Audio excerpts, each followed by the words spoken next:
Doctor ortho, अब दर्द भी घुटने टेकेगा।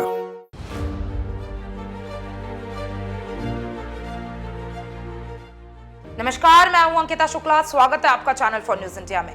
उत्तर प्रदेश में विधानसभा उपचुनाव को लेकर समाजवादी पार्टी और कांग्रेस के बीच सीट बंटवारे को लेकर खींचातानी जारी है।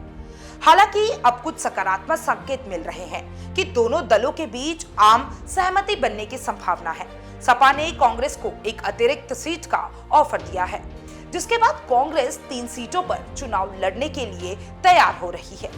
सूत्रों के अनुसार सपा ने कांग्रेस को गाजियाबाद के अलावा फूलपुर विधानसभा सीट का भी ऑफर दिया है। इससे पहले सपा ने कांग्रेस को केवल 2 सीटों का प्रस्ताव दिया था, गाजियाबाद और खैर। इस नई पेशकश के बाद कांग्रेस आज इस मुद्दे पर चर्चा करेगी और अपने निर्णय का ऐलान कर सकती है।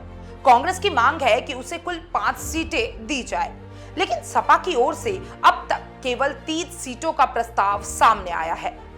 यूपी कांग्रेस अध्यक्ष अजय राय ने हाल ही में कहा, हम सपा के साथ सीट बंटवारे की बातचीत को लेकर सकारात्मक है। नतीजा जो भी हो, हम इंडिया ब्लॉक के तहत एकजुट होकर उपचुनाव लड़ेंगे।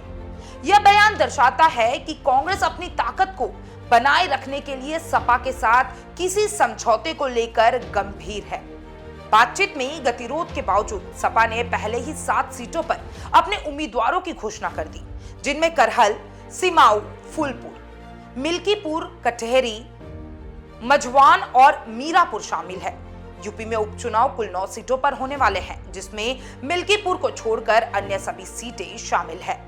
समाजवादी पार्टी के प्रवक्ता का कहना है कि उन्होंने कांग्रेस के साथ समझौता को अंतिम रूप दे दिया है, जिसमें कांग्रेस को 2 सीटें जो कि खैर और गाजियाबाद दी जाएंगी, जबकि सपा शेष 8 सीटों पर अपने प्रत्याशी उतारेगी। लेकिन अब सपा ने स्थिति बदलते हुए कांग्रेस को एक और सीट का ऑफर दिया है, जो दर्शाता है कि वो यूपी में राजनीतिक समीकरणों को मजबूत करने का प्रयास कर रही है। इसके अलावा सपा महाराष्ट्र में भी अपनी राजनीति स्थिति को मजबूत करना चाहती है। पार्टी के नेता ने संकेत दिया है कि वे इंडिया गठबंधन के तहत महाराष्ट्र विधानसभा चुनाव में 12 सीटों पर चुनाव लड़ना चाहती है। ऐसा लगता है कि सपा यूपी में कांग्रेस को संतुष्ट करने के बाद महाराष्ट्र में अधिक महत्वपूर्ण भूमिका निभाना चाहती है। सियासी गलियारों में चर्चा है कि अगर सपा और कांग्रेस के बीच सीट बंटवारा सफल होता है, तो यह न केवल उत्तर प्रदेश बल्कि महाराष्ट्र में भी उनकी राजनीतिक ताकत को बढ़ा सकता है।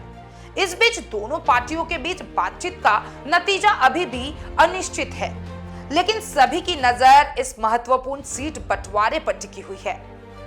इस बार के उपचुनाव को लेकर सपा और कांग्रेस की इस रणनीति ने प्रदेश की राजनीति में हलचल मचा दी है। अगर ये दोनों दल एकजुट होकर चुनाव में उतरते हैं, तो इसका प्रभाव निश्चित रूप से चुनाव परिणामों पर पड़ सकता है। Bureau report, channel for news India. और ऐसे तमाम अपडेट के लिए हमारे चैनल को लाइक करें, कमेंट करें और सब्सक्राइब करें। धन्यवाद। डॉक्टर ऑर्थो, अब दर्द भी घुटने टेकेगा।